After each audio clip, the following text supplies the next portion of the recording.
All right, everybody, welcome back to the Mateus Mula channel. Apologies for the delayed start. Have yet to hear back from Mr. Patel. He did cancel his stream earlier with Sam, so could be something that he just forgot to potentially mention it to me as well.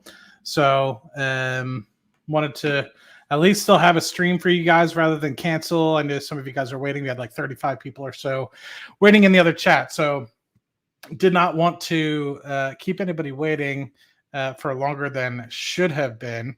So apologies for that, but hopefully we can continue to have a good stream and chit chat and get things off to the right start. October 22nd, 2024.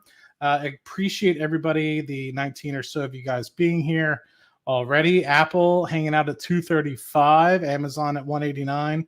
The Bros hanging out at $34, Google at $165, Palantir hanging out just below $43, Spy just slightly below all-time highs at $582.84, Q's hanging in there just below $500.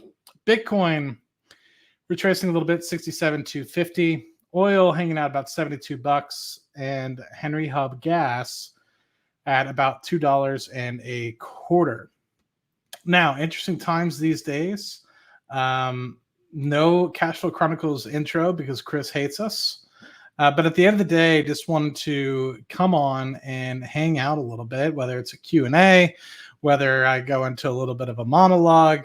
Who's to really say these days? But anyway, where I'm at today with respect to the markets is an interesting one because at this point, there's so much uneasiness in my mind and uncertainty as to what's happening, right? You have so many different avenues and paths you can go down. There's obviously decreasing interest rates. There's the election that's going on. There's wars that are going on internationally. Oil prices are kind of crazy. Metals prices are getting out of control. But yet the market, whether it's crypto, whether it's the equities markets, they're relatively stable and showing strength, regardless of what you think a lot of the economies are going into. It's interesting to me as a spectator.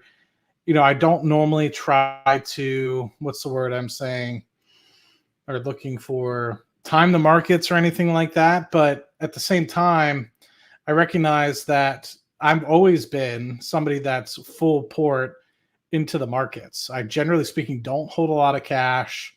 It's something where I normally, because of the way I've been investing in the portfolio, I've always recognized that at this point, for me, having a whatchamacallit, a safety fund or an emergency fund, isn't necessarily something that keeps me up at night. If I really need to, I'll dive into the equities that I have. I have margin on the portfolio if I need it. I could pull that for some short-term cash, whether it's $1,000, $2,000, or something like that. It just doesn't make sense. But at the same time, one of the things I historically have underdone is hold cash in the portfolio. And so at this point, it's sometime that I'm trying to raise enough cash. Actually, it's probably raising too much cash right here. I mean, except for the normal bids that I normally do, Rocket Lab, Palantir, S&P 500. I just sold some more puts on NEXT. So things like that, where I've been continuing to preach and still think that they're historically good values. Now Palantir overvalued here, and we'll get into earnings on November 4th. But in 10 years' time, it's going to look like an absolute cheap opportunity to potentially buy in to the stock. So I don't know. Other things like TQQQ and just when you're looking at it on a daily basis, you're putting in a couple $100 here and there on a daily basis, and on a monthly basis, a couple $1,000 to the portfolio. It just makes you think a little bit, like, should I continue down this avenue? Should I continue to invest at all costs? Should I continue to not hold enough cash in the portfolio, especially when you're getting to these all-time highs? Now I recognize, and a prime example of this is like I try to keep one place that I am good at keeping cash is in my 401k. I keep about 5% cash, which does perform a little bit of a drag on the portfolio, specifically in times like this where you've gone up, 20, 30% on multiple years in a row. But where that does come in handy is, for example, in August, when we did have that 5-10% retracement, I think I took like 20 or 25% of that cash and just threw it in the markets. And so it gives you those opportunities when the time arises. And the thing is one of the things that I have always realized, and I've done really well. I would say the things that I've done well so far and have excelled so far are in the days where the market has definitely been in turmoil. So during I wasn't around during the GFC, but during the pandemic, 2020, that was kind of my real test against what am I going to do here? The market's decreasing at a pretty extravagant rate. What am I going to do? And I'd say I came out of that with a pretty good A+, right? I bought as much Wells Fargo, as much Exxon, as much Shell, and some other companies as I could. Trying to think if there's any other ones. I wish I bought TQQQ. I didn't know anything about that back then. Bought some Bitcoin around that time, or maybe later in 2020, and that's obviously turned out to be a 350, 400% return. So that has turned out wonderfully for me, even though at that time I was scared. I mean, I was at $410,000. I thought I was king shit. I forget what I was, like 28, 29 years old. And portfolio retraced, and I remember seeing a 2 handle on the portfolio. Like $100,000 plus was gone, and I was like, shit. But at the same time, steadfast, just continued to invest. Every single paycheck I got, luckily I was living in Trinidad, didn't have any really expenses to my name other than travel expenses, and at that point I'd just come home for Christmas, so it was literally just like I didn't have a car, didn't have an apartment back home, the only thing I had to pay for, I think, was like my cell phone. I think my expenses to me were like less than $500 a month, maybe $1,000 if you included food. But even still, the food, that might have been coming out of my pocket, but it was still getting expensed for through the business. So interesting time. So I literally was in a pretty good time to just shuffle as much money as I could into the markets at that time. And that obviously did wonderfully. The only thing that I regret about that situation is not having enough cash on hand to be able to take advantage of that. And then same thing with 2022, I would say. I had grown the portfolio pretty substantially from the bottoms of 2020 to the tops of 2021, early January 2022. To the point where I was obviously able to grow into the 7-figure mark by before the middle of 2022. It was like going down, and it started to scare me. Then there was this big spike up. If anybody remembers, it was like March, April, like just after the Russian invasion. For some reason, there was this massive spike up in the markets right after the invasion happened, and then it came back down again, and then we had the rest of 2022. And really, once again, just not enough cash, right? And luckily for me, I still have always been shuffling away a lot of money into the markets, especially in things that I have a lot of conviction in. Palantir being that, in 2022, I bought a lot of Amazon, Google, and those things have done extremely well. And I guess the only third minor time that I think I was doing rather well, and this was more on the 401k side, it wasn't necessarily on the individual stocks portfolio side, was 2018. And if anybody remembers, 2018, the market started getting jostled by the fact that they were just starting to raise interest rates off of historic rates, historic lows. The zero interest rate policy was starting to be unraveled. Donald Trump said, why do we have these zero interest rate policies? We need to get something, right? Like, what are you doing? And so Powell, finally started to at least raise a little bit of rates. But then obviously 2019, they started to jostle them back a little bit because of the repo loans and everything of the like. And then we had the pandemic, and the rest is kind of history there. But even still, the 401k, I think at one point pulled back 20 or 25% from the course of like September 2018 to basically Christmas. And I was like, is there going to be a Christmas rally? And luckily the last few days of the year there was, and then we had a ripper of a year after that. There was a couple big companies I had bought into. Yeah, and then the following year I moved to Trinidad. And then, I just talked about 2020 and 2022, but it gets to think, what should you do, right? I mean, what should you have in terms of cash on hand? And I think it all is dependent, right? I mean, if you're a retiree, you got to have way more cash on hand just to weather the storm and everything the like. But if you're like myself, still young, I guess you could consider me middle-aged at this point, heading into my middle age, having a little bit of cash probably helps, especially if you're starting to juggle around some businesses. Like, I don't necessarily want to have to go into and panic sell something on the market if I have a shortfall or something at one of the properties. And so that's another piece where I'm just like, I need a little bit of working capital to be able to get into what is right. But I think, overall, there's still some really good due diligence that I think a lot of people on YouTube refuse to take into account, like the cyclicalness of certain businesses. And, and I'm not saying that I've been like a key, like wizard, but you have somebody that has some knowledge, or several people. Dude, why are people asking if we're live? Yes, we're fucking live. There's like 80 different people have like asked if we're live. Jesus Christ. The thing that bothers me the most is, and I did this once or twice as well. So, I'm not saying I'm like some golden child or something like that, where it makes like sense to just only listen to Matt. I'm not by saying that by any means, but I think a lot of people will just like refuse to listen to somebody that offers so much more value than just listen to some like random person who like just picked up stocks like 6 weeks ago.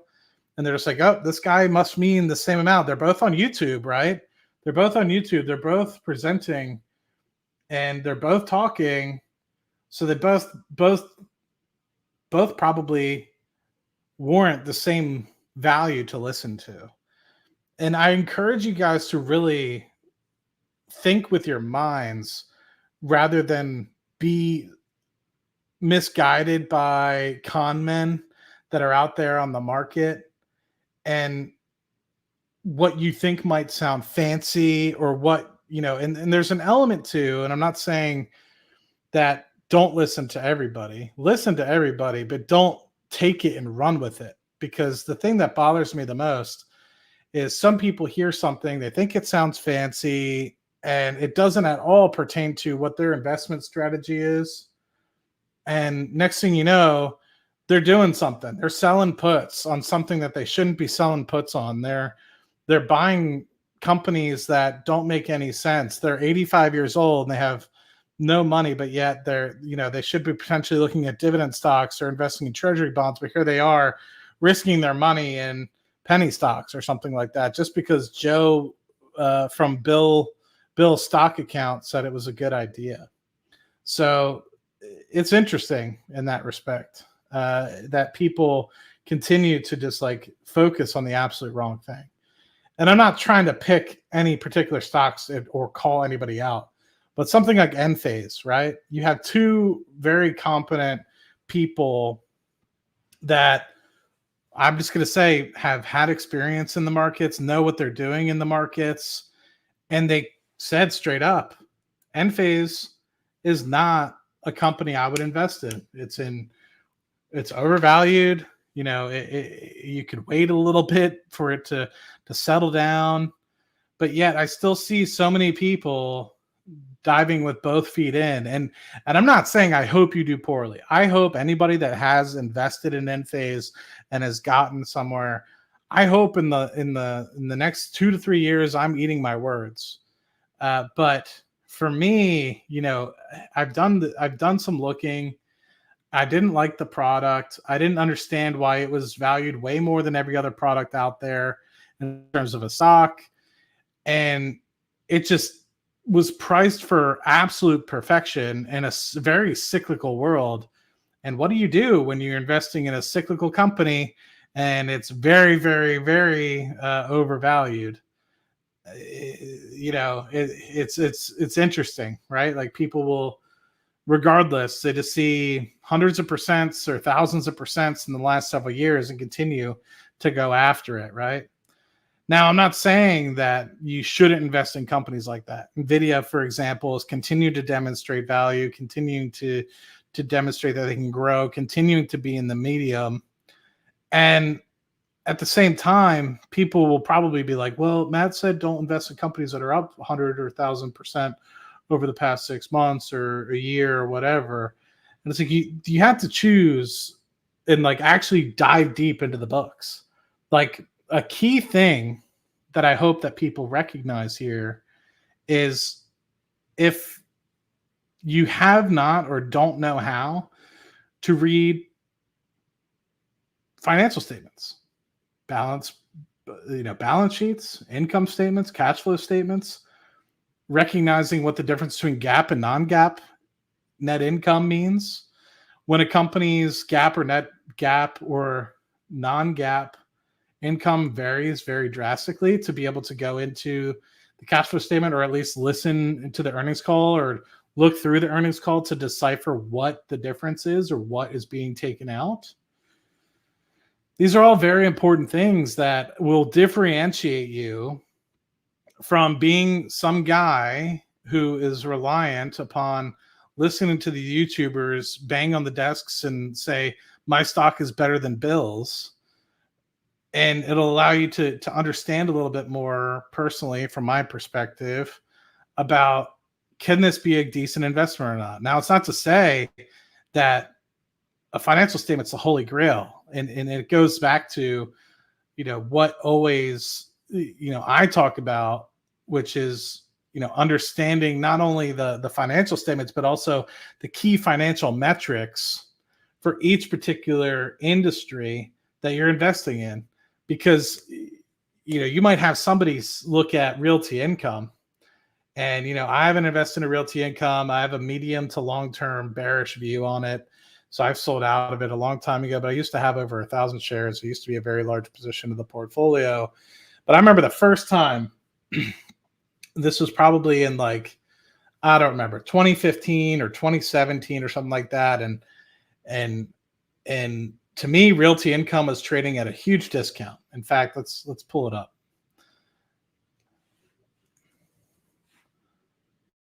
Back in the day. And the reason why I thought this was really cheap was because it was trading at like 30 or 40 bucks a share. This is when I just started working. I was really into dividend stocks. I was like, this thing makes some sense. What did Maddie do? Maddie did some due diligence. He was like, okay, if I'm investing in real estate investment trusts, what does Maddie got to know? Right? If I'm just going to be throwing money at real estate investment trusts, I'm going to be putting 10, 20, 30, sometimes potentially up to $100,000, maybe more over my lifetime into some of these companies. What does Maddie got to know? And what I found is let's look, because I'm sure you're going to sit there and be like, the first people they're going to look at a price to earnings ratio. And they say, Maddie, 59 times. And it wasn't too different than what it was about 10 or 8 years ago when I told this individual. I was just like, realty income's a buy right now.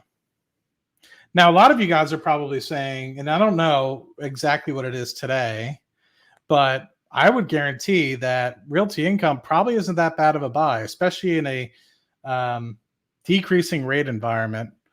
Hopefully, the 10-year starts to turn the other way and mortgages get a little cheaper and the cost of capital gets a little cheaper for realty income. But I'm sure a lot of you guys are sitting there being like, 50 sometimes earnings? This guy's insane. Why would he ever invest in something like this? It's just real estate, right? Well, what's the key thing that you should actually look at when you're investing in real estate? And it's not the price to earnings ratio. See, the thing is with the price to earnings ratio, if you think about this, and this goes back to what I've always been talking about with Palantir back in 2021, 2022, when people were saying it's not profitable, it's not profitable, it's not profitable. When people look at oil and gas companies, when people look at other historically high capital expenditure businesses, what's the beauty of GAAP net income? You can write off a lot of stuff. Just like how you get your standard deduction every year, or you write off your kids, or you write off your mortgage interest on your house, or you write off if you have a business car that you use for work, you write off your car. What do businesses do? The exact same thing. They write off all these other things to be able to lower their total net income and only get taxed on this amount when they've actually made this amount. And it's a tax incentive that people always overlook. And that's why people do traditional 401ks. That's why they do traditional IRAs, because Billy over here made $100,000, but he contributed max to his 401k.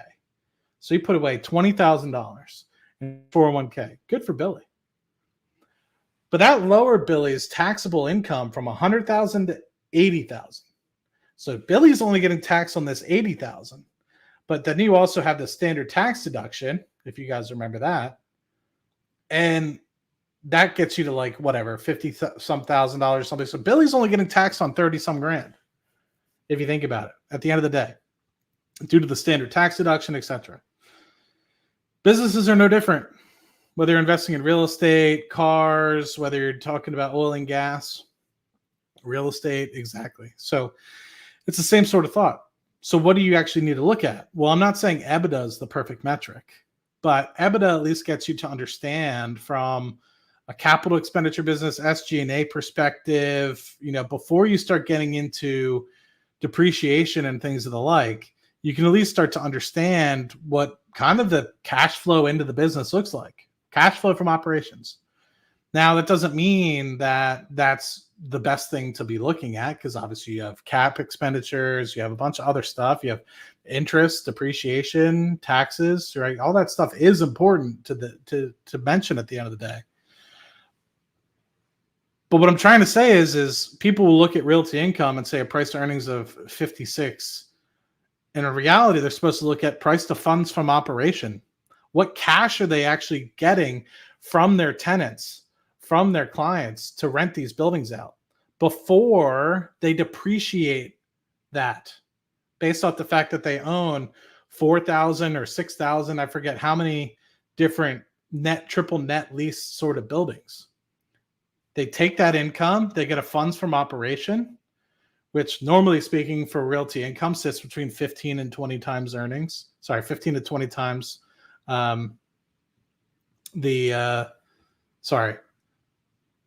normally it's what am I trying to say? Normally the price of the stock sits about 15 to 20x like the rental income, the adjusted funds from operation that they receive. And then if you think about the adjusted funds from operation, they're able to depreciate that. Maybe it's 50%, maybe it's 60%, depending on how much real estate they had, depending on how much they can. So then you start thinking about it. You're like, okay, well, it was at 100. They've now depreciated it by 50, 60%. Now you look at the price to actual net income and earnings. That's why it's blown up to 50, 60x. And you could say the same about oil and gas companies. You could say the same about big railroad companies as well. And so that's why I personally like to look at things like price to EBITDA. Not to say that's a perfect metric, but it's one metric to look at. I like to look at, what's the word I'm looking for? Price to cash flow from operations, price to free cash flow, because that's obviously important as well. So yeah, I mean, it's interesting how people can be so blinded by headlines and what YouTubers that don't necessarily know what they're talking about can get them into. And I'm not saying that just because they're on YouTube or just because they just started or they have a small account means that they don't know what they're talking about. And I actually encourage people to come on stream and do YouTube, because if you think about it in that perspective, it helps you think on your feet. It helps with your presentation and oration skills. There's a lot of benefits of coming onto YouTube that are more than just trying to make a name for yourself and trying to make money, right? It makes you a better person. It makes your oration skills a little bit better. It allows you to think faster on your feet. But at the end of the day, you just got to think about really, and I had somebody say this earlier, actually, so I'm stopping that train of thought. They're like, I want to beat the market. And I was like, okay. I was like, how much time do you put in? I don't put a lot of time in. So, and I'm like, well, luckily you're listening to what I'm investing in. But I'm like, think about if you didn't have me. He's like, I probably wouldn't be beating the market. I'm like, exactly. And he was like, well, Warren Buffett beats the market. And I'm like, well, Warren Buffett literally wakes up and spends 60 to 80 hours a week trying to beat the market. And most of the time he's successful. But are you spending 60, 80 times a week? Because I tried convincing them. I was just like, because I'm going to be doing the Series 66. I'm going to get, I'm going to get registered, everything of the like. And he was like, well, I'm just going to invest in your fund. Like, what's your fund minimum? I'm like, no. I'm like, I'm not going to do a fund minimum. Like, that's not what I'm going to do. What I'm going to do is make people invest with me. And I'm just going to be able to overlook their accounts. And I'm actually going to be able to not force them, but strongly suggest for them to just invest in the S&P 500, save, make good financial decisions every month, save 20 to 25% of their income, or even if I can just get 5 or 10%. Because I know some people that literally just like invest in cash, and I'm not saying that cash is bad, but I guarantee federal funds rate is going to drop another percentage point or so within the next 6 to 12 months. And you're not making as much as you were in the bank, right? You used to be able to get 5% CDs. Now, good luck finding anything north of 3% for a CD unless you lock it up for a couple of years. So, that's why I think a lot of this money is going into the markets right now, because everyone's trying to get out of just money market funds and everything the like, and invest and try to get any sort of yield that they can on their money. But going back to what this individual said, I was just like, okay, so you don't invest any time into the markets and you want to beat the market. This person sounds exactly like everybody else that comes onto YouTube, watches one YouTube video and says, I'm going to beat the market. And then guess who underperforms the market, right? So it's pretty funny in that respect. And I told him straight up, I was just like, well, majority of what I'm going to be doing is just getting people invested in the S&P or some like-minded index funds, and just make sure that they invest every single month, because they're going to be way better off. He's like, that doesn't sound like a lot of fun. I'm like, it's going to be way better than what they're doing already, which is most of the time not investing at all, or trying to think they can invest in Skechers and become a quadrillionaire. So, and then they got in an argument with me again. They were going in circles. They're like, well, I want to beat the market. And I'm like, well, if you want to invest in me, we'll figure it out. But in the meantime, once I get registered, people are just going to have to be investing for at least a year or something of the like before they even think about getting in the fund. Because another thing that, people need to recognize is it's my fund. I'm going to run it how I want, right? I'm not going to run it how they want. And to me, they have to recognize, because I think a lot of people, they see losses, they get scared. So they have to recognize, like, I'm investing for the way that I want to invest. You're either along with it or you're not. If you're not, that's fine. I'll give you your money back. No problem. I'll include the losses if you want to sell out. If, say, Palantir has a bad day and pulls back 4% or whatever like that. But I'm looking for 10, 20 years down the road, right? A lot of those opportunities are 10 years, 20 years down the road. So anyway, 30-minute monologue. Hopefully you guys got some sort of value out of it, but let's go scroll to the top and see how everybody's doing. We got Slowpoke, Mike K, Rob, Ahad, Jin Chang, Neo. Never seen you on the channel. Welcome. We got Monica. Let me just double check. Everything's working in the background on the Mateus Mula channel. Thank you for the few folks that have subscribed since I came live, or maybe I haven't checked my checked my subscriptions in a while, but we're about to hit 13,800. So that's awesome. Big Billy, what's going on? Johnny Mac, Junebug, sorry for the bait and switch. Silly Bunt, what's going on, my guy? Daniel Kang, SoFi to the moon, I agree. Fool's Gold, my guy, thank you for the photos. I'm loving it. What up, Johnny? Distracting Matt from starting with your Italian Amita Balla. Yes, we did move this to the Matt Money channel. Did they break up and go to zero? We did, 100%. Oh, this might still be from Cash Flow Chronicles. Yep, that's right. Okay, very good. I'm confused too. We're all confused. Agreed, 100%. Matt went to his island and the internet is spotty. I wish I was on the island. I wish. Jet broke down. Definitely not. Paging Doctor. Name that movie.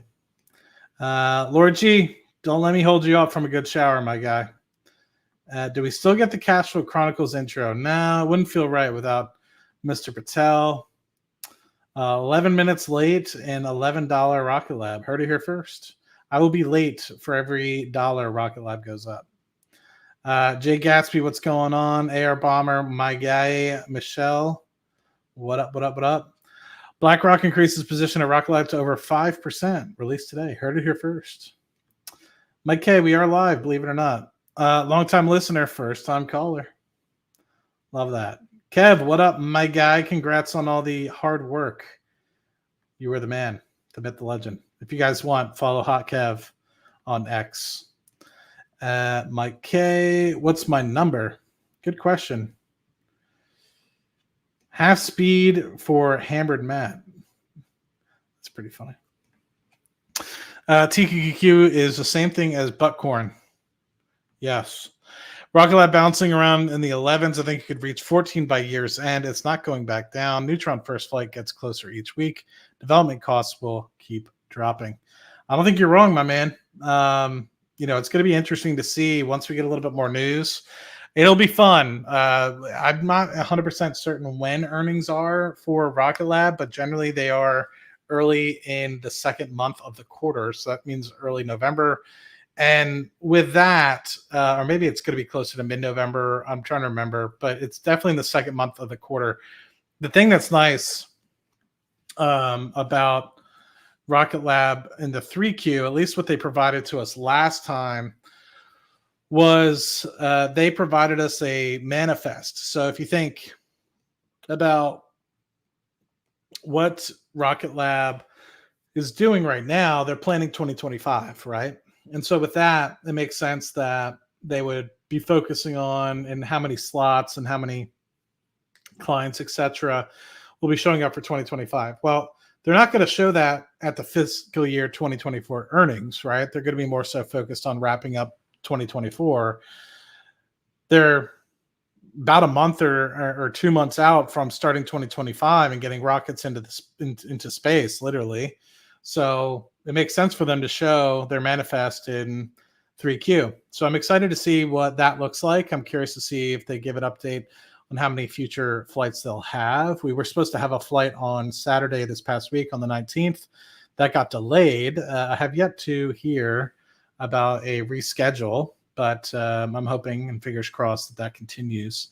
And I would like to see at a minimum 5 launches for the rest of the year, but we'll see. That'll get us to 16, which is about a 40 to 50% increase from 2023.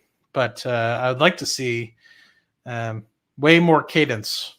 There's too many pauses. Like I think that Rocket Lab does a good job having like a couple back to back, and there's a lot of pauses. But I know that's not Rocket Lab's fault. At least that's what they state, and I believe them. So weird. Once ago, market go up and down, so we can buy more. Agreed, 100%. What would you buy today if you had to start from scratch? Now, this is a good question because it's very dependent upon who, what, where, why, how, and why that's funny. And I say this all the time, and apologies, but I think this needs to get hammered into people's heads. Objective, risk tolerance, time horizon, how active or passive you want to be, how much capital are you adding. And that's not going to tell you what to invest in, but it will tell you what your investment strategy is. And it's not to say it won't morph. It won't say that this chunk of capital is for this kind of thought process. This chunk of capital is not for that process. But too many times I see people playing with the soap. And I think I've said this up before. I'm not going to make an inappropriate joke like I did last time. But what happens when you fondle the soap, right? It just disappears in your hands. It doesn't have any substance. It just bubbles up and just disappears.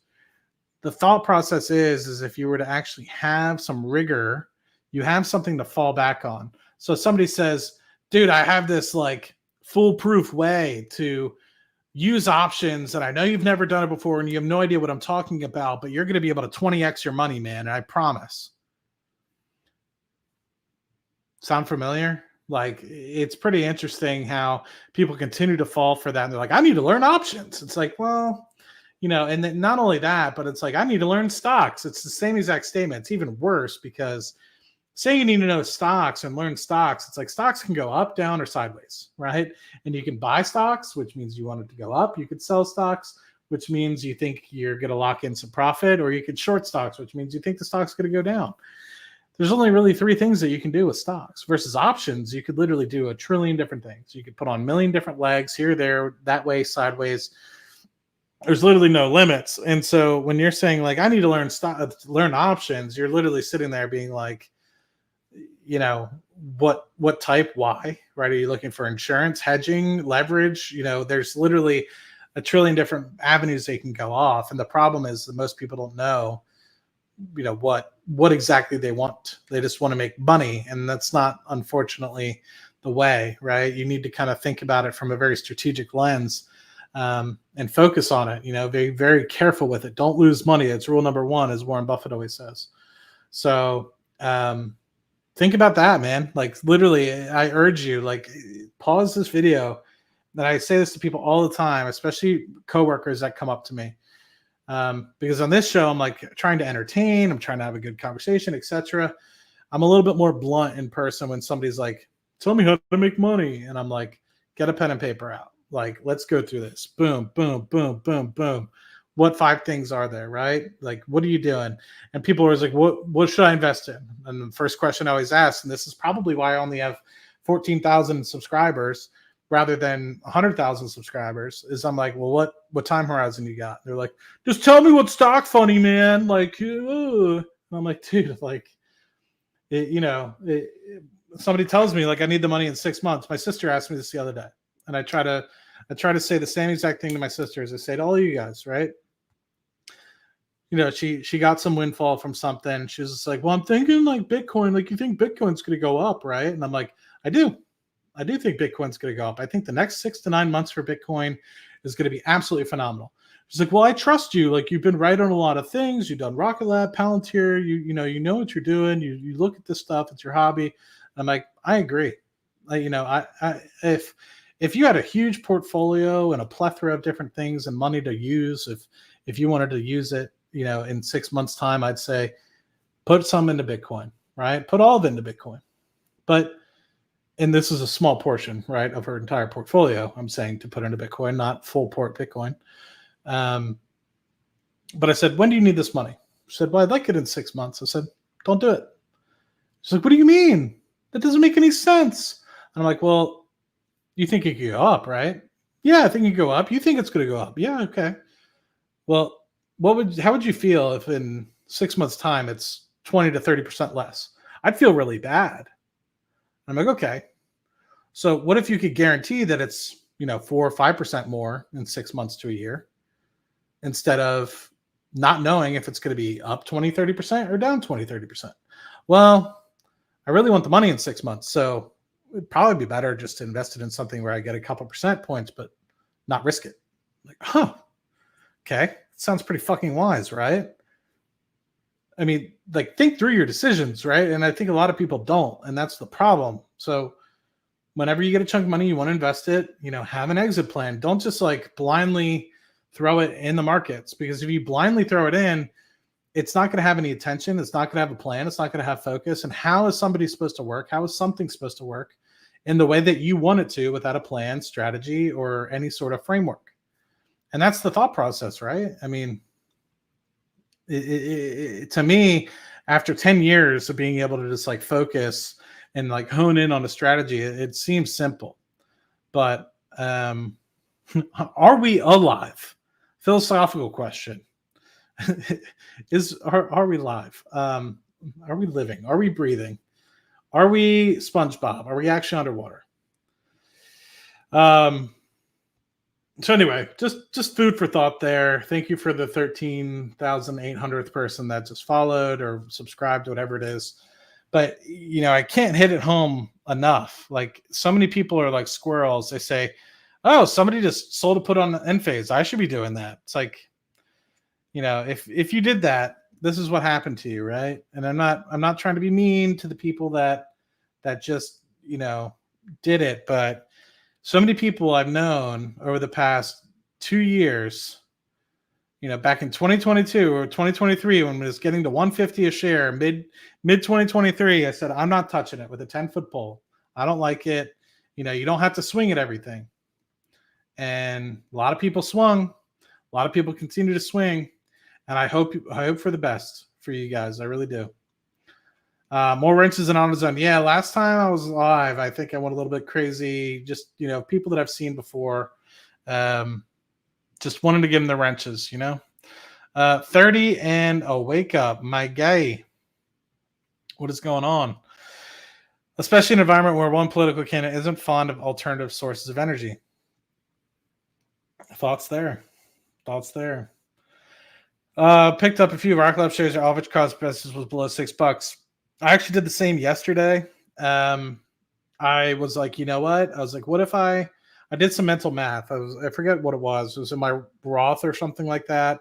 And I was selling puts on RKLB at like $8 or $9, and they were up however much money. So I'm literally just like, all right, like, should I sell another put? And I'm like, why am I doing this? I'm like, why? I'm like, it doesn't make sense for me to be doing this. Why am I selling puts on something that I still think can go up 4 to 5x in the next 5 to 10 years?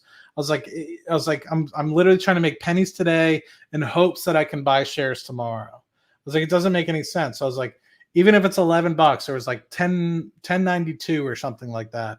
I bought like 1,500 or 2,000 shares. I forget how many shares, but I was like, I'm just buying them.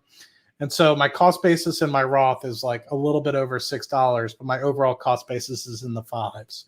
And I'm like, I'm not going to let this happen to me again, where like with Palantir, where I'm like, I can't mess up my perfect cost basis. And, I don't want to make it go up to $18. It's like, how much money I wish I invested in Palantir to make my cost basis $18. I wish I doubled the amount of money I had. Like, I'm an idiot. So I'm like, the RKLB is my chance to come again and, not make that mistake. Right. I was just, even though I've invested more in RKLB than, Palantir and everything the like by more than twofold, almost probably going on threefold at this point, I'm not going to let it happen. So if I can get like 25, 30,000 shares at $6 cost basis, I'd be all about it. Because even still here, people are like, what's your conviction? What's your next favorite stock? I'm like, still RKLB. Like, if you're talking 2-3 years down the road, which is what I am, which is why I invested in RKLB in the first place. I was like, short term, 3 years, this thing's going to double or triple.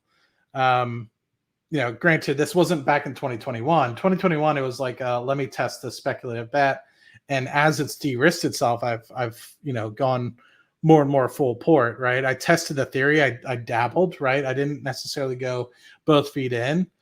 It was a speculative bet, and now it's just not a speculative bet to me anymore. Yes, you might say, well, it's still not making money and everything the like. It's like, I'm very confident that if you were to remove the medium launch business, it would be a profitable company, a very profitable company as well. And it's also growing at 40 to 50% per annum. So fairly confident that that'll continue to do extremely well. But yes, I added shares, and people are just like, well, it doesn't make sense. Like, why would you add here? It's already gone up so much. It's like, it's still growing, right? Like it's in its infancy, right? It's like, what's the word I'm looking for? It's like buying NVIDIA before the H100 chips come out. Like, everyone and their mom's going to want to be able to get involved in it. Just like everyone's going to want to get involved in the medium launch vehicle. So I just got an ad during this live than anyone else. Yes, there are live ads. Yes, right off the kids. 175%. Let's see. Have a lot of value trap. Yeah, man, it can be. That's another thing. Is like you might sit there and be like, well, in a rising interest rate environment, right? It goes back to what companies will do well, right? It goes back to, do you have enough time to actually think about this shit? And a lot of times people don't. They're like, I don't understand why these real estate investment trusts aren't going up in 2022 and 2023 in the beginning of 2024. Oh, we're about to cut interest rates. Real estate investment trusts are starting to go up. Is it ringing a bell? Like, I'm not trying to be an asshole, but I'm literally just like, there's certain things that happen to certain stocks for certain reasons. There's certain reasons why it's better to invest in tech during certain parts of the business cycle, and better times to invest in something like oil and gas during certain types of the business cycle. I'm not trying to be mean. I'm just trying to tell you facts. And I think a lot of times people won't teach you those things. They'll be too busy trying to like get you to hype up and buy certain stocks to make them themselves feel better, and try to like, I don't know, what's the word I'm looking for? Hype you into like following them. It's like, I don't care if you follow me. I don't care if you like me. I'm trying to make you money. Like, so many people like just don't like how I try to explain things. And it's like, I don't care if you like me. I don't care if you follow me. If I was trying to get followers, I would be doing something completely different on YouTube. I would have a list here of top 5 stocks to buy. And we would literally just be like going around in circles on the top 5 stocks. And every week I would change it to whatever the most popular 5 stocks for that week are. So yes, high rates kill REITs. Yep, exactly. Cheryl, watch you all the time on Amit's channel. So happy I bet on Palantir. I don't know who Cheryl is, but yes. I hope I'll be 500 minutes late. Yes, $500 Rocket Lab, exactly. Is Electron launching tonight? Is it? Don't get me excited like that. Let me see. If it is, we're about to turn this into a no, nothing from them since October 17th. Although, to be fair, there could be a launch. It might be a haste launch, and we're not necessarily 100% certain if haste launches are going to be announced or not. Samsung, my guy, with all the tools. I'm lazy. Can I just invest $5K in SPY every 1 month for 7 years and win? Likely. That's the hope. Just throw dogs at some stocks that I do and hope for the best. 100%, man. So when you go buy an investment property and put down 10%, what homeowner's insurance would you do if the minimum is 20% and a larger deductible? I don't know. It depends on the area, right? I mean, still buying Rocket Lab. Let's go, Austin. I haven't seen you before, Austin. Welcome to the channel. Yeah, use your small brain. I like that. Manny, what's going on? Matt, do you sell cover calls on all your long-term stocks that you hold? Most of the time. Yeah, most of the time. And Palantir's got me in trouble. Although I will say I'm not selling on a Rocket Lab at the moment just because I don't know what the hell's going to happen with that. I think it could moon. And I just don't want to get caught with my pants down. Do you think you should put Polaroid? Full port Polaroid. We are living in a simulation, 175%. Do you think Bezos will sell at 200 again? Good question. Adrox, my guy, long-time listener, my man, much appreciated. If Google and Amazon are investing in nuclear energy, they feel like Trump has it in the bag. Bulls on regulation reform. The shout out to the people that have done well on the nuclear side. I don't know. I'm looking for a big winner. Southern Company might be a big winner in that, but I'm still trying to understand fully the nuclear reactor piece, the small modular reactor, SMRs. But I know some people have done extremely well, so congrats to those folks. Considering opening a position of Rocket Lab in your Roth, although the share price seems high today, still be through to be cheap. I agree. That's why I'm buying it at today's prices. Is it still a buy at this price? It depends, man. Like if you need the money tomorrow, I wouldn't touch it, you know? And that's what I try to get to tell people, right? It's all depending on what you're doing and what you're buying and what time horizon and risk tolerance, etc. So, I mean, for me, I'm still holding, I'm still buying, and you know, I'm holding it and potentially going to hold it for the next 20, 30 years. Maybe I'll sell out my cost basis, but yeah. Prefer ADC to O. Agree. Is that ADC? Yeah, agree. Realty. Yeah. Has more to grow, more conservative management. You're late. You talk Rocket Lab / BlackRock yet? No BlackRock. I did sell my BlackRock. I was never going to grow it to a big enough position, but I like BlackRock. Honestly, if it dropped enough, it'd probably be one of the financial stocks that I would buy back into, other than SoFi. Scott, hey Matt, my investing journey only started earlier this year, and I just wanted to say thank you for being a great source of information to start. Much appreciated on that compliment, my guy. I do it for people like yourself. Proud Rocket Lab owner for a few weeks too now. Congratulations, man. Much appreciated on the nice compliment. And like I said, just because I invest in Rocket Lab doesn't mean I'm trying to convince you to.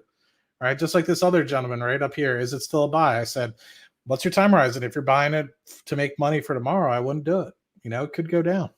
You know, you gotta do what's right for you, you know, and you have to think, and this is another thing I've told people as well. Like, I think a lot of people are like, oh, I should do dividend stocks. It's like, well, you know, I made that mistake. I'm not trying to be an asshole. Like, and I, you know, if you like dividend stocks, you think that's great.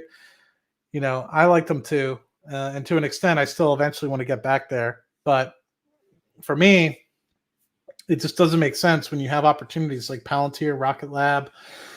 You know, I made mistakes, you know, and I'll be the first person to admit that I probably made several $100,000 of opportunity cost mistakes there. And, you know, I was so focused. I remember people asking me like, but do you beat the S&P? And at the time, you know, my objective was what my objective was. My objective was cash flow. My objective was to make as much dividends as possible. And it wasn't until I saw it actually happen with my own two eyes where I was on the precipice of making $30,000 a year in dividends. And I wasn't even being super aggressive, right? I was being aggressive-ish, but I wasn't being like full port, you know, covered call ETFs yielding 10%, because then I would have been making like 80, 90 grand a year. And I probably would have got to the conclusion a little bit sooner. But my thought process was like, you know, I'm still well employed, still very young. And I don't plan on retiring for the next several years. And the companies I'm investing in are underperforming.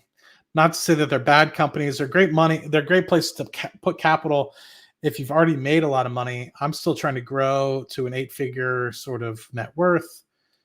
So it just didn't make sense to me after a while when I was like, all right, I'm going to be making $30,000 in dividends soon. I was just like, it just doesn't make sense. Like, why am I doing this to myself? I could get myself to, because my initial thought was I just need to get to 2.5 million and I'm done. And I'm, you know, I saw it on the horizon and I was just like, that's not enough. Like, I'm not challenging myself enough. Like, what am I going to do? Retire at 35 and call it a day? It's like, that could be cool, but like, I like what I do. You know, what am I going to do the rest of the year? I like providing oil and gas for people. I like helping people. You know, it's not necessarily about the money anymore. In worst case scenario, I get into a thing at work and I'm just like, you know what, I'm done. You know, I'm done. But I like what I'm doing. You know, I like oil and gas. You know, I feel like I'm providing value to people and providing people with something that they need, regardless of whether or not they recognize that or not.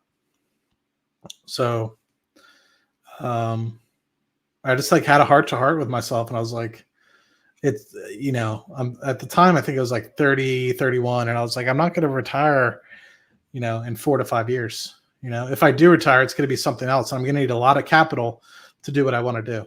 So switched it up, and it's been paying off really, really nicely since. Matt's real name is Cheryl. 100%. 100%. Worried about a Google split. I am not, man. The sum of the parts, in my opinion, is more valuable than the whole. So I think it'll unlock a lot of value. And the nice thing is like, the search business is great. Like, but if I could invest only in YouTube and the cloud business alone, I'd be all about that. I'd be investing in that. Would you advise doubling down on TSL for tomorrow's earnings? I don't know. I'll just be honest with you, Blake. Appreciate you the continued support, man. Been seeing you around a lot, and I really appreciate that. But I will say is if Tesla drops much more, I will probably sell a put, and it won't be for short term like EV or cyber taxi or cyber cab, whatever they call it. It'll be for the robotics piece, and it would probably be like 100, 200 shares. It wouldn't be a lot of Tesla, but it'd be enough to like make some sort of dent. Bruning Imagery, what's going on? Do you recommend buying for those that don't have a position in RKLB? Like I said, depends on what you're trying to do with your portfolio. I can't make that decision for you, right? All I can do is present the facts and, talk about it. And I haven't even gone into much detail. Like if anybody's actually interested, the best thing, if you're honestly interested, you're contemplating it. This isn't me sitting here jumping up and down, being like, buy the stock, buy the stock, buy the stock.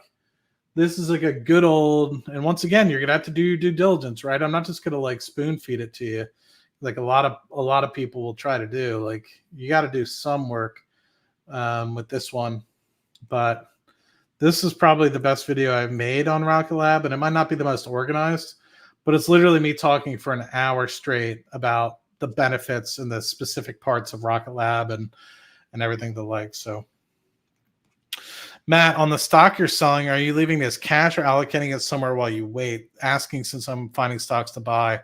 TQQQ, for example. So I had about 100-ish thousand, maybe more of TQQQ.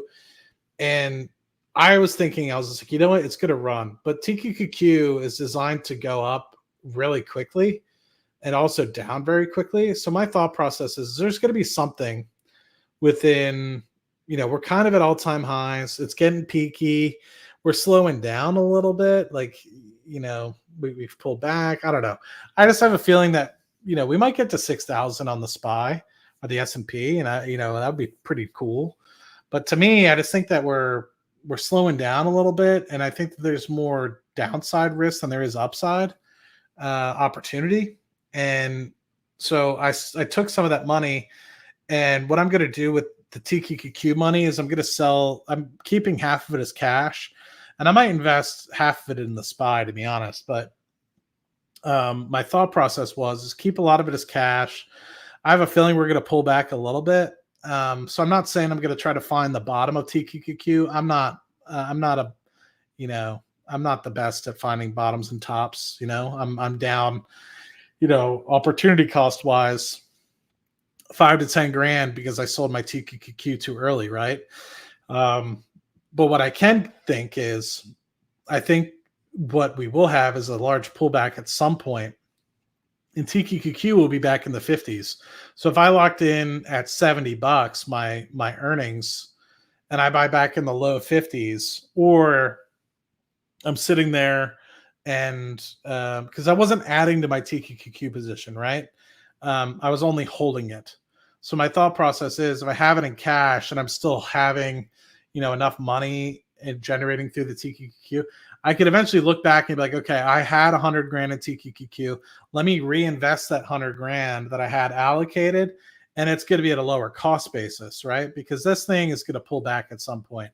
And TQQQ, although I don't recommend, like, I'm not a trader, right? Like if you think something is eventually going to go up, this is something that when the markets go down, this thing goes down very quickly. Like if the markets pull back 10% in the matter of a couple of weeks, this thing will pull back 30%, if not maybe even 40%. Like this thing pulls back hard. And it very much dependent upon how quickly it goes in one direction. It goes exponentially down. If you were to go down to 10% in a day or 2 days or 3 days, you're going to be down way hard. And the hope is that something like that happens and I get caught, and I just let it expire in the money. And the next thing you know, I have half my shares back at a lower cost basis. And if I decide to, I could buy even more if it really does go to like 40 or 30 bucks. But TQQQ is a different animal, right? And this is just for TQQQ for me, right? The other stuff I'm selling and I'm either putting in other stuff. I want to put more into potentially SoFi, but let me share TQQQ, for example. So I'm investing in TQQQ now off and on since 2021. And I was buying, back when it was in 44 to 50 bucks. And I was actually, it was pre-split at one point. And then it split towards the peak. And I was sitting fat, dumb, and happy at like 88 bucks a share. I thought it was king shit. Well, within 6 months to 10 months, it was down to 17 bucks a share. And I felt like a complete idiot. So I didn't sell any of it. I think I accumulated a little bit more. I was selling puts the whole time, accumulating more and more shares. But my hope is like you get some of these peaks and troughs and you go on wild runs. But you think about it, we hit in that July timeframe when we initially were on this like massive run. Then remember in August, we had that pullback. Well, look how much it pulled back by. I mean, it went from $81 a share all the way down to 58. And so my hope is, and then it bounced back up. It didn't bounce all the way back up. Keep in mind, we're at all-time highs. In July, we weren't. So you're still down about 10%, from that all-time high that we saw, or recent high in July 2024. So that's my thought process with TQQQ. It's a little different of a thing. It's more of a trade. But for example, I mean, I sold. I wrote. I wouldn't be surprised if my Nvidia gets called away. That's okay. That was by design. And if that happens, I might put half of that money into the SPY, and then half that money I might just sell puts on SoFi or buy SoFi. I'm not saying it's SoFi. I don't know if I'm going to hold for the long term. Like I might just hold it for a double. Because I'd rather have money elsewhere. Like, I don't know, like, it's not to say I dislike SoFi. I just don't know how many doubles I should expect, right? Like, I think it's going to do well. It's a $9 or $10 billion stock.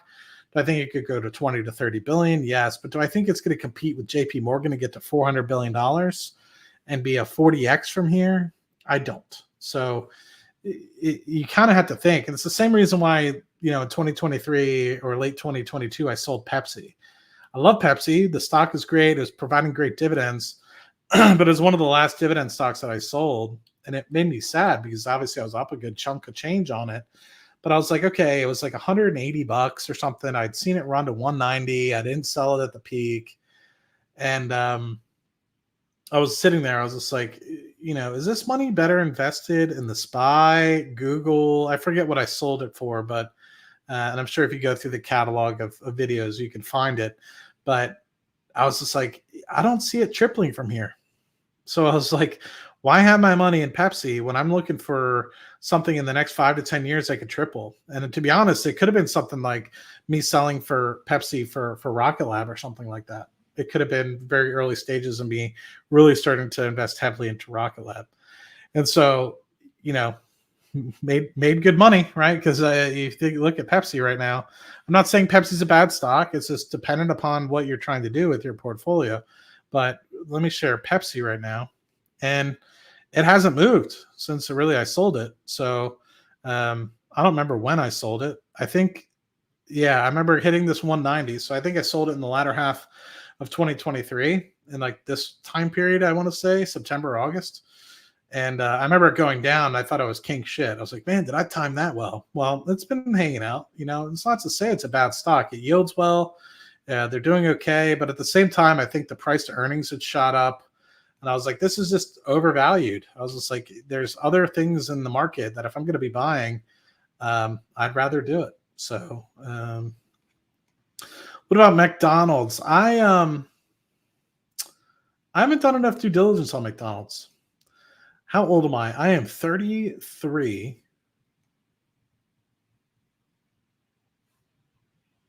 Right? Yeah. Yeah. 33. Wasn't sure if I, for some reason, skipped a year and said it was 30. I was born in 1991. So, Nvidia and Meta are dividend stocks now. Dividends are in their infancy, but will grow and compound. Growth and dividends. V is another good one, 100%. Have some kids and have the whole retirement idea goes out the window. I don't know, man. I don't know. You say that. If I invested my portfolio appropriately, I could easily make right now and not even go too crazy with it. I could make 60 grand a year just in dividends alone. So I like this shirt, man. I go through periods of times where I like certain shirts and I wear them like 2 or 3 times a week. Big bottoms. Yeah, I was gonna when I was talking through that, I was like, am I a bottom feeder? Is that really what I want to say here? So I didn't. I refrained from seeing it. Kev Dog, you're the man, dude. Fucking love this guy. Letting your TQQQ get called away at 85. I think it's a decent one, man. Worst case scenario, it doesn't. You know, you can just keep writing covered calls. I made some good money on TQQQ covered calls, man. It's fun. They bought like 6 million shares. Not a ton, but love to see the institution buy-in. I'm assuming you mean BlackRock with RKLB. We should get a pullback. Yeah, I think there's definitely more downside. This guy, Como se dice, will you be in the office tomorrow? Como se dice. Yo, Matt. Sorry I'm late. Did I miss the Rocket Lab stuff? Yes, no, maybe. Mark Kiwi, thank you for the continued support, my guy. Much appreciated. Look into a booze. Like the guy from Simpsons? Arbutus Biofarm. Is this going to take us to the moon, guy? Let's see. Is a booze taking us to the moon, guy? Up 337% in the last 5 years, 131%. Might be taking us to the moon, guy. Specific diseases that focus on Hep B, SARS, and other coronaviruses. Moral of the story, it's taking us to the effing moon, guy. Taking us to the effing moon, guy. Palantir, the best AI play. Could be. I think AI's, sorry, not AI. Palantir's a little bit overpriced here, but we'll see. 85 cover call expiry June 15th was $1,500 in the bag. 3 contracts? Shit, you make me want to buy right now. Let's take a quick look. This is a nice thing about TQQQ, though. Like, for example, I think I'm about even on... No, I'm up like 18 or something percent on my TQQQs that I sold. So I think... I don't remember what I sold, man. I'm trying to remember what... I'm not sharing that screen, right? All right. Let me remember what I sold.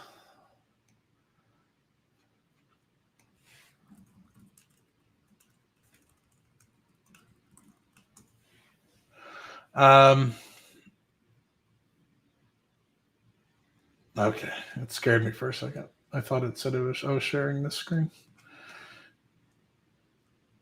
So I sold, which I sold some NEXT puts today too, because I don't necessarily want to like buy a lot today, but if it gets below $5, I'd be okay with it. So I'm only up 10% on this. Okay, so I sold the monthlies. So I sold November 22nd, $50 boys. So super far out. I sold them for no way. What? 55. I sold them for 94. This says it's only. How am I only up 10% my ass? Okay. Well, oh, because the ask is 85 cents. Okay. This has a big spread. So um this is selling for 66. So if you sold it for 66, I sold them for 94. So I'm already up by like 30% because I think it's gone on a little bit of a run, but since I sold it. But my thought process is I'm sitting and putting away like I have 55 grand is hanging out on the sidelines. I'm making whatever 3 to 4% on interest just by it sitting there. And then I'm selling these for 66 cents a pop. So you think 66 divided by 55 bucks for about a month, that's a 1.2% yield. So, I'm basically sitting here waiting for it to pull back at a reasonable price. I'm not saying I'm going to like expect it to go to 40 or something like that. 55 bucks. Like if I get it at 55 bucks, I sold it at like 69 and some change. Whoops, 69 and some change minus 55 divided by 69 and some change. So I'm just looking for like a 20% discount on my shares at the moment. And in the meantime, I'm sitting here collecting still some dividend yield, or rather just normal interest yield, and then also some premiums on a monthly basis. So my hope is that it slowly, get her down. One of your stocks is trading at $5 a share. Cost basis at $2.19 per share. Jesus. You heard it here first. Yeah, these covered calls, though. That's why I got excited. So Jan 15, sell call, $85, 385. Oh. And you were able to get it. Yeah, it's got some wide spreads. You could sell this for $4, probably. Dang, guy. My guy. That's a decent one, man. Good looks. I wish I still had. Wish I was still holding. Yes. Any thoughts on NextEra? I did well on NextEra, man. My shares got called away early. So if anything, I would sell don't. Oh, my guy. All right, let's grab lunch tomorrow, my guy. Any thoughts on NextEra? I like it. I'm unfortunately my shares got called away. I made I think 20 or something percent. It wasn't a lot, but I made 15 or 20%. And unfortunately, just covered calls got them to me, man. But at the same time, it was okay because I feel like right now it's a little bit overpriced. So I'm looking for a pullback. Like for those of guys that don't know, NextEra Energy is the largest renewable utility company in the United States. They went bazonkers in 2020. I'm sharing a screen, right? Dope. They went bazonkers in 2020 and went from like $40 a share all the way up to like 90 or something. They had bad earnings. And during this time in 2023, I had bought some. I bought a little early. I think I bought it like 67, then it tanked. And I bought the lows in the 50s. And so my cost basis was like 55 or $60. And I was selling, and I think my cost basis at one point, or sorry, not my cost basis, but I think my cover calls got to somewhere in like the 70s or something like that. I was like, I can't fight this. But great company. It doesn't look like it's worth its value in the 83s. So granted, I think part of the reason why it started to go on this rally was because of the fact that you have interest rate cuts. So with those interest rate cuts, you're going to be able to refinance. This company has a lot of debt, green hybrid bonds. Great company though. If you want to know a lot about renewables, not so much anymore, but when they first started getting in renewables, these guys were like a university course because they were trying to teach people like, we know what we're doing. We're not stupid. You think that we're not making the margin, just you wait. like the thing that's beautiful about some of these projects is like, you know, they're able to sustain revenue for very good periods of time. So anyway, the initially people were giving a lot of crap because they were starting to get a decent amount of debt, but now a lot of these projects are coming online. They're making a crap ton of cash. They're just doing really well. So I mean, if you're looking 20 years down the road, man, I would say just buy it. But to me, I think there's other things that potentially could be better buys here. If it pulls back, I'd be a huge buyer. In fact, I was kind of upset that my shares got called away because like it's one of those things where you can kind of set it and forget it. But I think right now it's a little bit overvalued. Would love to see it come back into like the low to mid 60s again, and I'd be all about it. Sub to Rocket Lab fan, I appreciate that, my guy, and hopefully you get a little bit of learning. Me too. Have certain shirts or jeans that I love to wear a lot. Yeah, man, love that. Gregory, bottom feeding, man. You got to do it. SG, it's GG. GG. All three of us need to go to lunch, man. GG, you should just come to the office tomorrow, my guy. Oh, don't threaten me with a good time, my guy. Let's do it. Seriously, if you're looking, if you have plans, let me know. I need to damn it, I need to renew my passport. Ooh, I'll do that Friday. Sorry. I've been meaning since I came back from Europe at the end of September. I've been meaning to update and it's been a month, and I don't want to go into 2025 not having a my passport is valid until May, but you guys know you can do that like 6-month window. So, dude, how is it $5 a contract? You're a goddamn wizard, my guy. I don't know how that TQQQ contract you got it at $5. You're a goddamn wizard, and I love you for it. Let's see. How about Soundhound? What do you think about it? I don't know anything about it, man. Those that have Celsius, you are welcome. I get a shipment every 2 weeks. My guy over here. This guy's about the geothermal, I see. One marshmallow flavor yesterday. Wait, there's a marshmallow flavored Celsius? What? Some people have been killing it on the nuclear plays, man. I don't know any. I know people have like touted them out on this channel. I'm gonna see people like they're doing the uranium stocks, so they're doing like energy fuels. Am I still sharing? No, let me share again. Energy fuels. Some people have been touting. This is 5-year chart. This is the 1-year chart.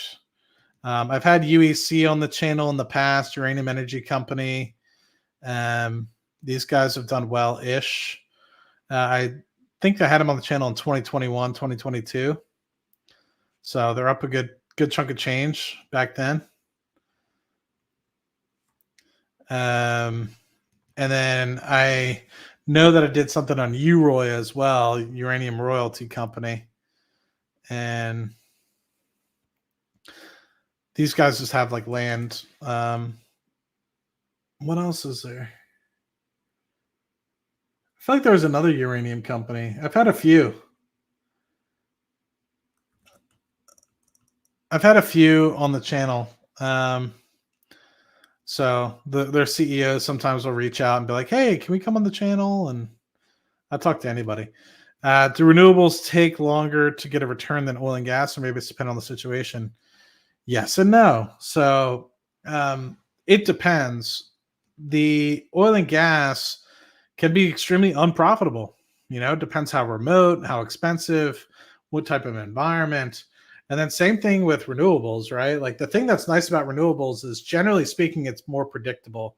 So oil and gas, you know, unless you have a very well-drilled field that's onshore, you have a lot of penetration points. You know, it's more difficult to kind of outline. But renewables in that respect, it's like, you know, kind of about how often the sun comes up, the sun comes down, you know, about how frequent the wind shows up in that particular area.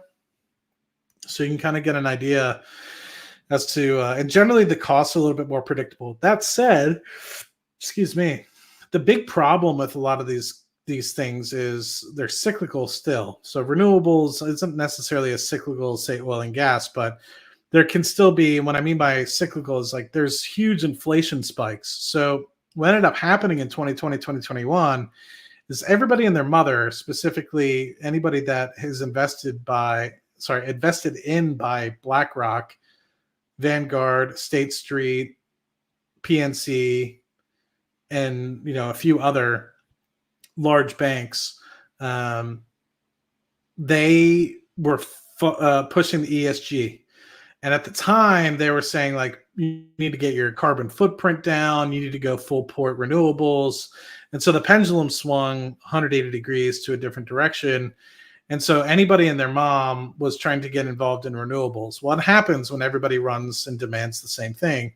You have inflation in the industry. Demand goes up. There's not enough supply, or the supply hasn't been prepared to be able to take on that sort of thing. Things get costly. So what ends up happening, people start moving into that sector. It's very profitable for some folks. Other folks get squeezed out because inflation, etc. And next thing you know, people are like, oh my God, I'm going bankrupt. How can anybody get involved? So it really just depends. Cameco is a good uranium one as well.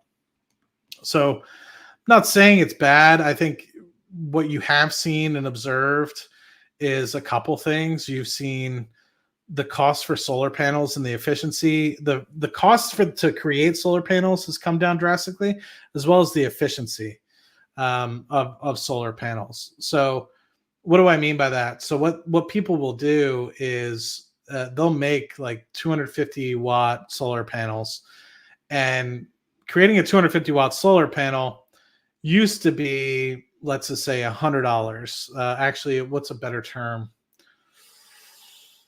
I don't remember if I know those off the top of my head. It might have been like 50 cents per kilowatt to be able to create a panel like that. And now it's gotten down to like 14 cents per kilowatt. And not only that, but the panels themselves become more efficient. So it used to only you'd be able to get 10, 11% efficiency of whatever sun energy you would hit. You'd be able to capture 10 or 11% of actual energy from the sun. Now they're upwards of like 30%. And so you're starting to get things that have now become more efficient. The cost to produce them has come down drastically. And same thing with wind. And so I feel like they've kind of hit a plateau point though, and have come back a little bit because of the demand that's kind of there. And so you have contractors that are making these things that are trying to take and make a little bit of money. But the same thing happens in the oil industry. Right now, oil industry, the cost to be able to continue to drill wells is going up and to the right. And so you always have these rubber bands that I'm kind of always talking about, right? Where you kind of have this top line. How much does it actually cost to make a barrel? And how much money are you getting? How much cost does it take for you to drill economic barrels? And then how much are you getting in margin, right? And so when you have both kind of rising at the same time, or I guess for you guys, rising at the same time, you're happy. But what you're seeing right now is the following. You're seeing costs slightly rise up because demand has been going up. But then you saw like $80 oil prices, $70, $80 oil prices in 2021 coming outside of the pandemic. Boom, Russia, Ukraine war up to $120 a barrel makes demand go way up. And then what ends up happening is now you're in this place where oil prices have come down 40%, but costs have yet to come down. In fact, costs have still continued to go up. So you're hitting this point where break-even costs for a lot of these things in oil and gas, and as well as gold and elsewhere, are continuing to go up. And it's actually very interesting. It's like rubber bands. So that's why I always kind of like draw it like a rubber band like that, because it's very dependent. And when you have these big drops, whether demand goes through the floor or whether there's too much supply, you see a lot of people go bankrupt. So like 2014, 2015 for oil and gas, you saw a lot of people go bankrupt. In early 2010 timeframe, you saw a lot of solar people get bankrupt because a lot of that stuff was subsidized by, or tried to be subsidized by, Barack Obama coming out of the great financial crisis. And a lot of times they just didn't have the ability to stand on their own 2 feet. So Let's see. I missed some things. Geothermal's high CAPEX, dodgy environmental impact. Interesting. I'm selling your Celsius if they release some marshmallow flavor. What the actual fuck? Kind of with you there, man. Should have listened to June about Oklo. I know Junebug was all about. She's been talking about nuclear for quite some time. So shout out to the bug, Junebug. The bug. Let's see. Oh, Junebug's gonna act like she doesn't know who we are. She's gonna show up to Vegas and be like, with her fancy glasses. She's gonna be like, "Who are you guys?" God damn, Junebug over here printing moolah. I really like a portable mini thorium reactor company to invest in. I think Elon is whispering in Trump's ear. Need an inexpensive electricity. Oh, another piece about solar and wind. So the problem with solar and wind as well is obviously solar is only effective during peak hours of the day, and then you have the shoulder parts of the day as well. So you almost have to oversize your solar kit for home. But not only that, but at nighttime you can't use solar. So how are you supposed to store it? So battery storage is something that's become extremely useful, which Tesla's invested in. A lot of other companies are starting to invest in it. I've looked at it for my own personal house because I live in a hurricane area to an extent, and so something small, not for like 7 weeks or anything like that, but just for a day or two to run air conditioners and keep the fridge on and stuff of the like in the house. So just thoughts on that. You need an oversized solar panel to be able to like power that up during the day, or like run your house during the day and then power up this battery during the day. And then at nighttime, you have to have enough battery to be able to keep you going through the night, to the point where the next morning, you start to get your solar energy at, starting at sunrise. But at sunrise, you're only getting maybe 10, 15% of the total capacity. So you think about it, in any given day for solar, you're lucky to get 30 to 40% of what the maximum usage is, because only in midday are you getting 100% of that capacity. So if you have let's just say 1,000 kilowatt system, midday you might be at 1,000 kilowatts, but at midnight you're getting 0 kilowatts. Maybe you get a little bit from the moon, but majority of the time, moon solar usage is just very negligible. You're talking fractions of the capacity.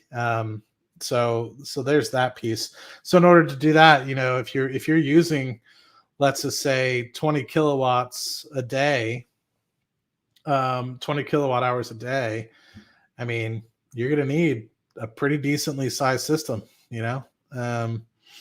enough to store 40 kilowatts probably, just to make sure that, and then not only store 40 kilowatts, but you're also going to need it. Sorry, you don't necessarily need it to store 40 kilowatts. You need to probably store 20 kilowatts, but you're going to need a system that can not only charge that 20 kilowatt battery during the day, but also keep your house powered during the day. So it's interesting to think about how people size these things. It's actually some really cool YouTube videos on the internet, which I've watched. Just a lot of YouTube videos on the batteries, which I've been looking a lot at actually, because I've had power go out now a couple times. I actually had to stay at SG's house. Shout out my boy. He housed me when I was dying. Not really. I shouldn't laugh for a joke like that because people actually did die. But shout out to my boy SG. We had a nice little hangout, my guy. I think about that. I'm like, I need to hang out with my guy. It's been a minute. He clothed me when I had no clothes. No, I'm just kidding. We didn't go that far. LFTR, nuclear reactors. LFTR.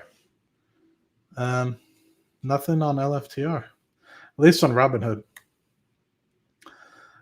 Some company is putting solar panels in space. Might be RKLB. Heard it here first. RKLB actually does make solar panels for satellites. They bought Solero back in 2021 or 2022, and have done a phenomenal job. They've used their solar panels for a lot of things that SpaceX has sent into space for NASA So yeah, Rocket Lab does a really good job. Yep, Melanie, my guy, you got me, man. You got me. Had many power cuts, bought a propane generator, transfer box hookup, the whole deal. Never had a power cut again. There it is. Nice thing about propane, you can store it indefinitely, rack up $500 of propane and see how long it gives you. It's true, man. Those generators, they do a decent job. The thing about the generators, though, and I was thinking about this as well, because if I were to get, I probably would have like a couple solar panels just in case. But what I would probably do is get a propane or a gas generator, not a natural gas, but like a fuel petrol gas generator. The thing is that you think about, say you're to get like a massive generator, 13,000 watt generator or something like that. Think about how much unused power you're using, right? Because your house, it might need like 13,000 for like peak rates, but you're probably not using 13,000 watts on any given moment. So the thing that's nice about the battery storage is like, say your house needs 13,000 for peak rates. You could have your house hooked up to the battery. You can hook your generator up to the battery, and your generator could power the battery itself. And it actually is more efficient. You'll probably have to run your generator a third of the amount of time, because any excess that you're not using from that generator goes into the battery, versus in the real world, if you're just using your generator to power the house, you might need 13,000 watts to be able to power up your AC unit or something like that, so you don't trip any electrical circuits. But your AC is probably only using a third of that after it's peaked, right? So it might peak out at 10,000 watts or something like that, but it'll come back down, to something like 2,000 or 3,000 watts, while it's running.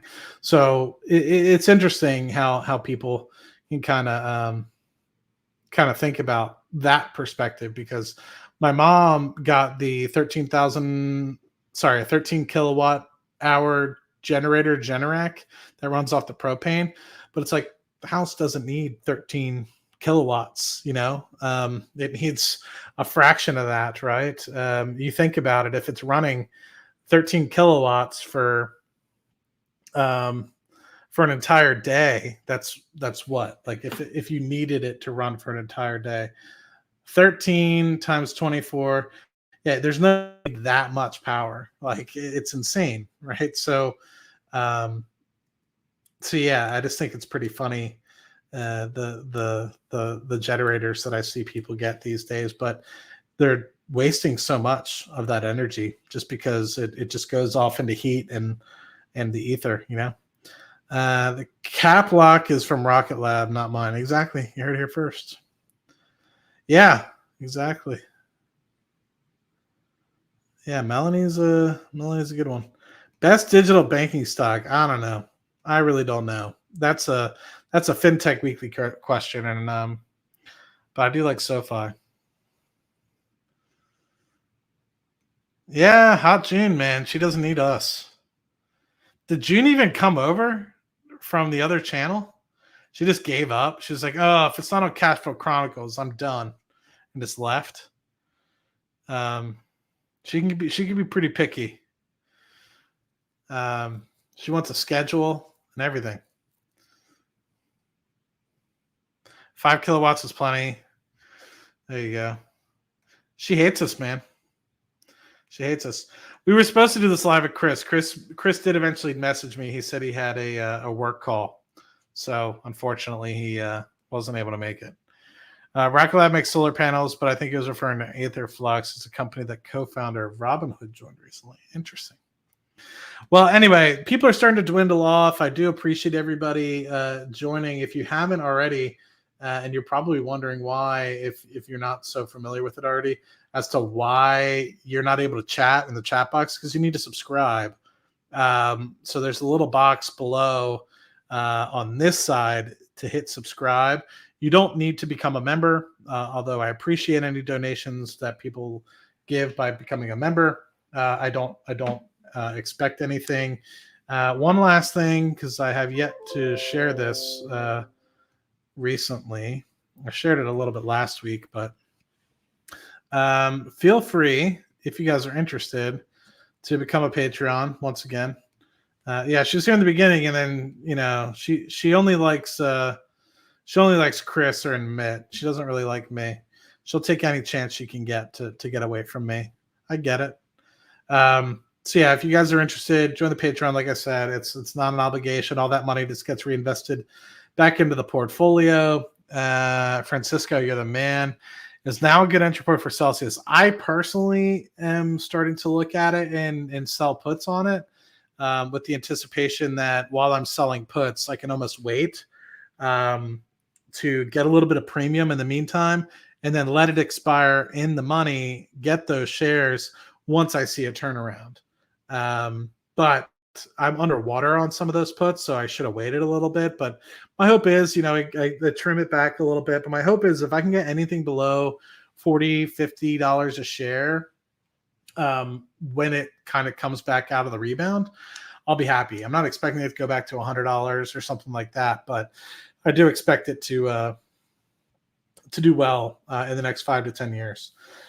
Rocket Lab to the private island, 100%. Laura, thank you for coming by and hanging out with us. Short interest, let's hope for a squeeze of 15. We'll see on that one. Ray, you're the man. Ferris Rockets. SG, hit me up. Let me know when you are done lunch tomorrow. And GG, if you are still on here, let's talk about El Salvador, my guy. Thank you all so much. Appreciate you guys bearing with me as I switch the channels. And hopefully, apologies, my guy. Apologies. We'll have to catch you next time. Appreciate all of you. And what else was I going to say? Let's hope that we can get a Cash Flow Chronicles episode on either tomorrow or Friday. I might be out Thursday, but we'll have to see. Or maybe what I have to do on Thursday will end early and we can still do Thursday. So we'll figure it out. But you guys rock, and I will see you guys next time. Cheers, and do not do anything I wouldn't do. Love you all. Thanks.